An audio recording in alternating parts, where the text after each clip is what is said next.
ये वीडियो उन बच्चों के लिए जो इस साल अभी क्लास 10th में प्रवेश कर चुके हैं।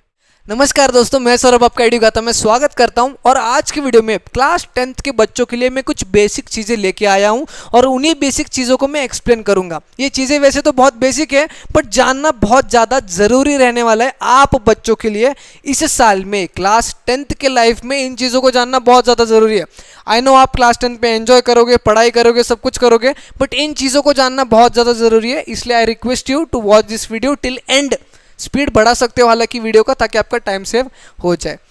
अब क्लास 10th में जब आप आ चुके हो तो आपके साथ कुछ मिक्स्ड फीलिंग्स को लेके आए हो। अब मिक्स्ड फीलिंग्स में सबसे पहले तो आपको डर भी लग रहा होगा और आप थोड़ा सा इंटरेस्टेड भी हो। आपको डर इसलिए लग रहा है, वाई? बिकॉज आपके पेरेंट्स, आपके कलीग्स, आपके फैमिली मेंबर्स, आपके नेबर्स आप बच्चों से कुछ एक्सपेक्ट कर रहे हैं। अब उनकी इतनी बड़ी सी एक्सपेक्टेशन को देख के आपको डर लग रहा है, वेयर एज आप इंटरेस्टेड इसलिए हो, एक्साइटेड इसलिए हो। वाई? बिकॉज आपने क्लास 8 और 9th में क्लास 10th के बच्चों के बारे में कुछ सुना था, जैसे कि यार क्लास 10th का बोर्ड्स थोड़ा सा हार्ड होता है, कोई बोलता है बहुत इजी होता है, कोई बोलता है प्री बोर्ड्स बहुत हार्ड होता है, कोई बोलता है प्रोजेक्ट वर्क बहुत ज़्यादा होता है। ये सारे चीज़ें जो आप सुनते आ रहे हो, इस साल आप उन सारे चीज़ों को फेस करोगे, इसलिए थोड़ा सा एक्साइटेड या फिर इंटरेस्टेड भी रहने वाले हो। क्लास 10th में सबसे पहला क्वेश्चन जो बच्चा अपने टीचर को पूछता है, दैट इज मैम या सर हमें कितना टाइम पढ़ना है, दिन में कितने घंटे पढ़ना है। And he is expecting like कि टीचर बोलेंगे कि देखो बेटा दिन में 4 से 5 घंटा पढ़ना है, तभी आप आपके 10th में आपके टारगेट को अचीव कर पाओगे। नहीं, अगर आप सिस्टमेटिक वे में पढ़ते हो तो आपको इतना 4-5 घंटे पढ़ने की ज़रूरत नहीं है और आपको क्लास 10th में सिस्टमेटिक पैटर्न में ही पढ़ना चाहिए। हालांकि आजकल बहुत सारे बच्चे लास्ट के 2-3 महीने में पढ़ के बड़ा बड़ा स्कोर करने का सपना बना रहे हैं, बट वो सपना हर एक बच्चे का सच नहीं होता है। वाई? बिकॉज कुछ बच्चों के पास ग्रास्पिंग पावर अच्छी होती है, कुछ बच्चों के पास पढ़ने की स्टाइल अलग होती है, जो लास्ट के 2-3 महीने में पढ़ के भी बढ़िया स्कोर कर पाता है। बट हर एक बच्चा उस स्टाइल में, उस वे में पढ़ के अपना टारगेट या फिर अच्छा स्कोर नहीं कर पाता। उसके लिए एक सिस्टमेटिक वे में, सिस्टमेटिक पैटर्न में थ्रू आउट द ईयर पढ़ना इज वेरी इंपॉर्टेंट। अब according to me that systematic pattern में आपको दिन में 1.5 से 2 घंटे की सेल्फ स्टडी ज़रूरत है। 1.5 से 2 घंटे की क्या ज़रूरत है? Self study. अब this self study doesn't include your notes, your homework, your assignments, your project work. ये सेल्फ स्टडी आपका notes, project work, homework, assignment कुछ भी इंक्लूड नहीं करता।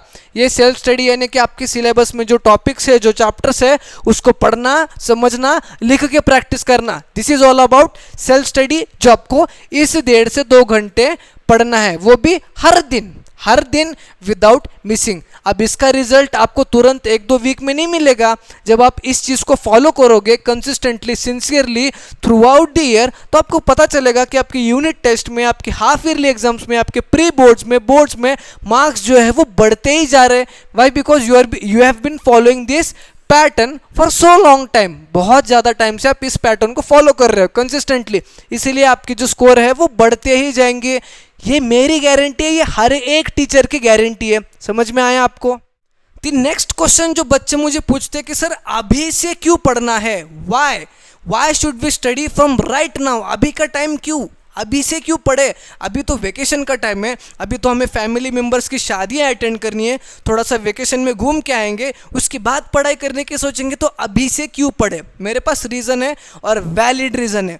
सबसे पहले तो अभी जो क्लास 10th में बच्चे हैं वो उनका क्लास 7th और क्लास 8th लॉकडाउन के टाइम में कर रहे होंगे, राइट? जब आप अपना क्लास 7th और क्लास 8 लॉकडाउन के टाइम में कर रहे हो, तो लॉकडाउन के टाइम में आपने कितनी पढ़ाई की है ये मुझे भी पता है, आप लोगों को भी पता है। जो क्लास 7th और क्लास 8 के जो बेसिक कंसेप्ट्स थे हर एक सब्जेक्ट की, अगर मैं बात करूँ most probably science and maths की, वो कंसेप्ट्स आपसे मिस आउट हो चुके होंगे, या फिर आपने उतना ध्यान नहीं दिया होगा, या फिर आपको ढंग से समझ में नहीं आए होंगे।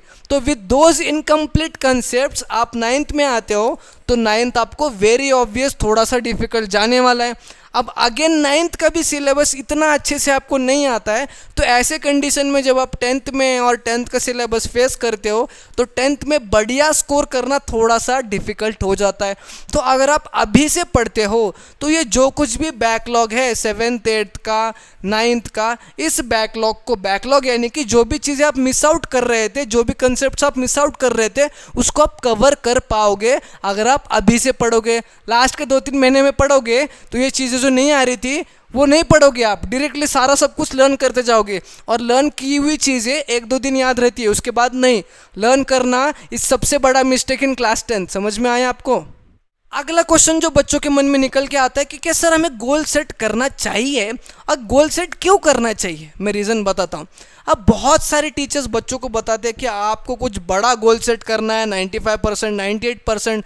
अब वो गोल सेट करने के बाद उसको बड़े से पेपर में लिखिए, उसको घर में दीवार में चिपकाइए, और जब भी आप सुबह उठ के उसको देखोगे तो आपको मोटिवेशन की तरह फील होगा, आप पढ़ने बैठोगे। बट एक चीज़ बहुत ज़रूरी है, जब तक आपको रीज़न नहीं पता चलता कि आपको 95% क्यों लाना है, तब तक आप बिल्कुल भी नहीं पढ़ोगे। वो मोटिवेशन जो आपको मिल रहा है वो 5 मिनट में चला जाएगा और आपकी पढ़ाई भी चली जाएगी। तो जब तक आपको रीज़न नहीं मिलता है, जब तक वाई का आंसर आपको नहीं मिलता है, क्यों मुझे क्लास 10th में 95% स्कोर करना है, क्यों मुझे 98% स्कोर करना है, क्यों मुझे 99% स्कोर करना है, ये रीज़न को फाइंड आउट जब तक नहीं करते हो तब तक वो टारगेट रखने का कोई उपयोग नहीं है। Waste of time, waste of money, waste of money नहीं, वेस्ट ऑफ पेपर। समझ में आया आपको? पहले तो रीज़न फाइंड आउट कीजिए कि 98% इसलिए करना है ताकि मेरे पेरेंट्स मुझे 98% स्कोर करने के बाद कुछ बढ़िया चीज़ लेके देने वाले हैं। मुझे 98% इसलिए करना है, अचीव करना है, क्योंकि 98% के बाद मुझे कुछ बढ़िया सा, कोई बढ़िया सा कॉलेज, कोई बढ़िया सी स्कॉलरशिप मिलने वाली है। मुझे 98% इसीलिए मुझे मतलब अचीव करना है जिसके मदद से मैं कोई एंट्रेंस एग्जाम को क्रैक कर पाऊंगा। कुछ भी रीज़न हो सकता है, बट सबसे पहले तो रीज़न वाई फाइंड आउट करो, उसके बाद आप टारगेट सेट कर सकते हो। अब जब आपको रीज़न पता चल गया है तो टारगेट कुछ बड़ा सेट करो ना, क्योंकि टारगेट सेट करने में किसी तरह का टैक्स तो नहीं लग रहा है। तो टारगेट भी 100%, 99.5%, 99.2%, इस तरह का कुछ टारगेट सेट कीजिए। जितना बड़ा टारगेट होगा उसके उतना करीब जाने की कोशिश करोगे। टारगेट 80%, 82%, 85% ऐसा वाला मत रखना। समझ में आया? अगला क्वेश्चन या फिर अगली चीज़ जो बच्चों के मन में निकल के आती है कि सर पढ़ने का सही फॉर्मेट क्या रहना चाहिए, किस तरह से हमें पढ़ना है। आपने ये तो बताया कि 1.5 घंटे से 2 घंटे सेल्फ स्टडी करनी है, बट ये 1.5 से 2 घंटे में सेल्फ स्टडी किस तरह से करें, क्या फॉर्मेट को फॉलो करें, बताता हूँ मैं। यही फॉर्मेट मैं अपने बच्चों को कई सालों से बताते आ रहा हूँ, आप लोगों को भी यही फॉर्मेट बताऊँगा जो कि बहुत ज़्यादा इफेक्टिव है। अब जो भी चैप्टर या फिर जो भी टॉपिक आपके स्कूल में पढ़ाया जाता है उसको ध्यान देना है। हालांकि कोई सारे बच्चे ध्यान नहीं देते और कुछ बच्चे ध्यान में देते भी हैं, उनको सारा सब कुछ समझ में नहीं आता है। उस टॉपिक्स को स्कूल में पढ़ने के बाद, उस टॉपिक को स्कूल में पढ़ने के बाद आपको घर में आके उस चीज़ को पढ़ना है पहले। अब घर के बाद वही टॉपिक सेम आपके कोचिंग में पढ़ाया जाएगा। अगर आप कोचिंग जा रहे हो तो कोचिंग में पढ़ाया जाएगा। अगर आप कोई ऑनलाइन प्लेटफॉर्म से पढ़ रहे हो, जैसे PW हो गया, फिर बहुत सारे अलग अलग प्लेटफॉर्म हो गया, अगर आप कोई ऑनलाइन प्लेटफॉर्म से पढ़ रहे हो तो वहाँ पर भी आपको पढ़ाया जाएगा। या फिर आप कोई वीडियो से समझ रहे हो, वीडियो से पढ़ रहे हो, तो वहाँ पर भी आपको इस चीज़ को पढ़ना है, समझना है। वीडियो या फिर कोचिंग या फिर आप कोई ऑनलाइन प्लेटफॉर्म से पढ़ने के बाद उसी चीज़ को फिर से घर में एक बार पढ़ना है, उसी चैप्टर को, उसी टॉपिक को फिर से एक बार पढ़ो। वेस्ट नहीं होने वाला है टाइम, पढ़ना है आपको, ज़रूरी है। जब आप अगेन रीड करोगे तो आपको 90 to 95% of that topic, that chapter understand, समझ में आने वाला है। समझ में आया आपको? अब जब आपको सब कुछ समझ में आता है तो जो कुछ भी आपको समझ में आया है आपको अपने ओन वर्ड्स में लिखना है। और यही जो चीज़ आप अपने ओन वर्ड्स में लिख रहे हो इसी को हम लोग क्या कहते हैं, नोट्स। समझ में आ गया? नोट्स बनाना इतना आसान है। अभी फ़िलहाल सेल्फ मेड नोट्स पे ध्यान दीजिएगा। रेडीमेड नोट्स का ये सही टाइम नहीं है। दिवाली के बाद जो टाइम रहता है वो सही टाइम रहेगा। अभी फ़िलहाल जो पढ़ रहे हो, जो सेल्फ स्टडी कर रहे हो, उसके टाइम पे आपको नोट्स बनाना है। So this was the format which you can follow। अगली चीज सर, सिलेबस खत्म करने का कोई डेडलाइन रहना चाहिए? सिलेबस खत्म करने का, कंप्लीट करने का कोई डेडलाइन रहना चाहिए, या जैसे पढ़ रहे वैसे पढ़ते जाए? क्या करना चाहिए एग्जैक्टली? अब देखो, किसी भी चीज़ को फेस करते समय आपको प्रॉपर प्लानिंग चाहिए। अब जैसे कि मैंने बताया कि आपको क्लास 10th के बोर्ड एग्जाम्स को फेस करने के लिए राइटिंग प्रैक्टिस की भी बहुत ज़्यादा ज़रूरत होती है। अब जितना जल्दी आप सिलेबस को ख़त्म करोगे उतना जल्दी आप राइटिंग प्रैक्टिस कर सकते हो और उतना ज़्यादा टाइम आपको प्रैक्टिस करने के लिए मिलेगा। अब प्रैक्टिस करने के लिए आपके पास PYQs रहेंगे, सैम्पल पेपर्स रहेंगे, आपके स्कूल के प्री बोर्ड एग्जाम्स रहेंगे। ये सारे चीज़ों के बारे में या फिर ये सारे चीज़ों को फेस करने के लिए आपको एक प्रॉपर टाइम चाहिए। तो अकॉर्डिंग टू मी आपका डेडलाइन दिवाली रहने वाला है। दिवाली कब आ रही है, कौन से महीने में आ रही है, कौन से डेट में आ रही है, देखिएगा। And that date will be your deadline, यानी कि दिवाली तक सिलेबस को ख़त्म करो। दिवाली के बाद का जो टाइम है तब हम लोग प्रैक्टिसेस करेंगे, सैम्पल पेपर सॉल्व करेंगे, PYQs करेंगे, प्री बोर्ड्स देंगे, बहुत सारी चीज़ें मैं आगे कोई वीडियो में आपको एक्सप्लेन करूंगा, ढंग से एक्सप्लेन करूंगा। बट फिलहाल इतना समझिए कि आपका Diwali is the deadline to complete the syllabus. समझ में आया आपको? अगली चीज़ जो बच्चों के मन में आती है या फिर बच्चे जो पूछते हैं यूजुअली, सर हर एक सब्जेक्ट को पढ़ने का क्या सही अप्रोच रहना चाहिए, किस तरह से हर एक सब्जेक्ट को टैकल करें, किस तरह से शुरुआत करें, किस तरह से ख़त्म करें। मैं सब्जेक्ट वाइज बताता हूँ, जल्दी जल्दी बताता हूँ। अगर हम लोग बात करते हैं मैथमेटिक्स की, तो सबसे पहले जो भी चैप्टर आपको पढ़ाया जा रहा है उसके कंसेप्ट को समझिए। ये ऐसा क्यों हो रहा है, ये फॉर्मूला कब यूज़ करना चाहिए, कितने बार यूज़ करना चाहिए, कौन से सिचुएशंस में यूज़ करना चाहिए। जब आप कंसेप्ट समझते हो then go towards the solved example. CBSE वाले बच्चे भी और स्टेट बोर्ड वाले बच्चे भी सॉल्व्ड एग्जांपल्स बहुत ज़्यादा इंपॉर्टेंट है। कई बार solved example as it is board के एग्जाम्स में पूछे जा चुके हैं। सॉल्व्ड एग्जांपल को सॉल्व करना अनिवार्य है, तभी आपको एक्सरसाइज के क्वेश्चंस आने वाले हैं, या फिर उसके बिना आपको एक्सरसाइज के क्वेश्चंस डिफिकल्ट लगेंगे। तो सबसे पहले आपको सॉल्व करना है सारे के सारे सॉल्व्ड एग्जांपल्स जितने भी बुक में दिए गए हैं। जैसे आप सॉल्व्ड एग्जांपल को सॉल्व कर लेते हो then you have to go towards the exercise के क्वेश्चंस, और सारे क्वेश्चन सॉल्व करने चाहिए। CBSE बोर्ड वाले बच्चे, आपको ऑप्शनल एक्सरसाइज भी दिया होता है, you have to solve that optional exercise too. Maharashtra board वाले बच्चे, महाराष्ट्र स्टेट बोर्ड वाले बच्चे, एक्सरसाइज में कुछ क्वेश्चन है जिसके सामने स्टार किया होता है, जो कि हॉट्स हाई ऑर्डर थिंकिंग के क्वेश्चन होते हैं। उन क्वेश्चंस को भी अभी जब आप एक्सरसाइज सॉल्व करोगे तभी सॉल्व करना है। ये नहीं सोचना है कि इन क्वेश्चंस को बोर्ड के टाइम सॉल्व करेंगे, प्रैक्टिस करने के टाइम सॉल्व करेंगे, नहीं, अभी से सॉल्व करना ज़रूरी है। अब ये सब करने के बाद अगर टाइम बचता है, टाइम तो बचेगा नहीं बट अगर बचता है तो you can go for PYQs या फिर कोई एक्स्ट्रा क्वेश्चंस यानी कि additional books, RD Sharma, RS Agarwal या फिर कोई अलग बुक से आप सॉल्व कर सकते हो, बट जब टाइम आपके पास बचेगा, वरना इस पैटर्न को फॉलो करो। समझ में आया?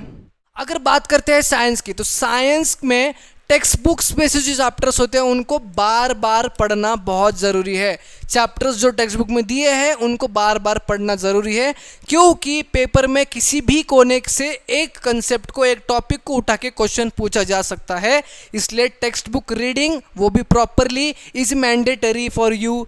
उसके बाद जब आप पढ़ोगे तो कंसेप्ट वाइज पढ़िएगा। कंसेप्ट वाइज यानी क्या, जैसे कि केमिकल इक्वेशंस एंड रिएक्शन ये चैप्टर है, इसमें केमिकल इक्वेशन क्या है, केमिकल रिएक्शन क्या है, बैलेंसिंग केमिकल इक्वेशन क्या है, ये जो कंसेप्ट्स है इनको कंसेप्ट वाइज पढ़िए। हर एक कंसेप्ट को पढ़िए, समझिए, क्या कुछ दिया है अपने ओन वर्ड्स में लिखिए। सेकंड कंसेप्ट को पढ़िए, समझिए, क्या कुछ दिया है उसको अपने ओन वर्ड्स में लिखिए। इस फॉर्मेट में पढ़िए ताकि किसी भी कंसेप्ट से अगर क्वेश्चन को उठाया जाता है तो you can give the answer, correct answer for that particular question. अब जब आप कंसेप्ट वाइज पढ़ोगे और लिखकर प्रैक्टिस करोगे तो उन कंसेप्ट्स पर जो क्वेश्चंस पूछे जाते हैं उनको सॉल्व करने की ट्राई करें, जिससे आपको पता चले कि कितने बढ़िया तरीके से आपने उस कंसेप्ट को, उस टॉपिक को पढ़ा है। समझ में आया? इन सारे चीज़ों को करने के बाद भी अगर आपके पास टाइम बचता है तो you can go for the PYQs, वरना 1, 2, 3 ये चीज़ फॉलो करना is mandatory. This is the right approach for science. अब लैंग्वेजेस का अप्रोच थोड़ा सा डिफरेंट रहने वाला है। जो भी टॉपिक्स आपके स्कूल में पढ़ा रहे हैं उसे वीकली रिवाइज करिए। वीकली 1 to 2 टाइम्स आप लैंग्वेज की पढ़ाई कर सकते हो, और जो भी टॉपिक्स आपको स्कूल में पढ़ाए जा रहे हैं उन्हीं टॉपिक्स को आपको रिवाइज करना है हर एक वीक में। अगर कोई ग्रामर का टॉपिक एक्सप्लेन किया जा रहा है तो उनके ऊपर क्वेश्चंस को प्रैक्टिस कीजिए। कोई राइटिंग स्किल का क्वेश्चन टॉपिक अगर आपको पढ़ाया जा रहा है तो उनके बेसिस पे आपको क्वेश्चंस को सॉल्व करना है। समझ में आया? जो लिटरेचर के टॉपिक्स है, लेसन्स है, उनको पढ़िए, उनको रिवाइज कीजिए हर एक वीक में। समझ में आया? बाकी के जो है ग्रामर और राइटिंग स्किल के टॉपिक्स को आपको प्रैक्टिस करना है, पढ़ना नहीं है, लिख कर निकालना है, तभी आप परफेक्शन बनोगे, मतलब परफेक्शन कर पाओगे उस टॉपिक्स में। सोशल स्टडीज को पढ़ने का क्या अप्रोच रहना चाहिए? सबसे पहले तो एसएसटी को स्टोरी की तरह समझना होगा। Social studies SST which includes history, geography, economics, civics. अब ये एसएसटी को स्टोरी की तरह समझिए। सबसे बड़ी गलती जो बच्चे करते हैं दैट इज एसएसटी को लर्न करते हैं। जब आप एसएसटी को, सोशल स्टडीज़ को लर्न करना स्टार्ट करोगे तब आपको सोशल स्टडीज़ डिफ़िकल्ट लगना स्टार्ट हो जाएगा। जैसे आप लर्न करना स्टार्ट करोगे आंसर्स को, उतना डिफ़िकल्ट लगना स्टार्ट हो जाएगा। जैसे ही आप उसको स्टोरी की तरह समझोगे, कंसेप्ट वाइज समझोगे हर एक चीज़ को जो दिया गया है बुक में, तब आपको एसएसटी बहुत ईजी लगना स्टार्ट हो जाएगा, और तब आप एसएसटी में बहुत बढ़िया और बहुत अच्छे मार्क्स स्कोर कर सकते हो। तो सबसे पहले तो आपको उनको स्टोरी की तरह समझना है। उसके बाद वहाँ पर भी जैसे हम लोग साइंस में पढ़ रहे थे, टॉपिक वाइज पढ़ना है, और वही टॉपिक वाइज जो आप पढ़ रहे हो, जो आपको समझ में आ रहा है, उसको अपने ओन वर्ड्स में लिख कर निकालना है, ताकि कोई भी टॉपिक से, कोई भी कंसेप्ट से पेपर में क्वेश्चन आता है तो you will be able to give correct answer. Why? Because आपने हर एक चीज़ को लिख कर प्रैक्टिस किया है, अपने ओन वर्ड्स में आपको हर चीज़ समझ में आया है। तो एसएसटी में लर्न करना नहीं है, समझना है और अपने ओन वर्ड्स में लिख कर प्रैक्टिस करना है। This is all about social studies. अब जो भी बेसिक चीज़ें मुझे एक्सप्लेन करनी थी, सारे की सारे बेसिक चीज़ें मैंने एक्सप्लेन कर दी है। अगर ये चीज़ें जो मैंने आपको एक्सप्लेन किया अगर आपको पसंद आता है तो ज़्यादा से ज़्यादा बच्चों में, अपने फ्रेंड्स में शेयर करिएगा। नया तो चैनल को सब्सक्राइब कीजिए और लाइक कीजिएगा। हम लोग मिलेंगे न्यू वीडियो में।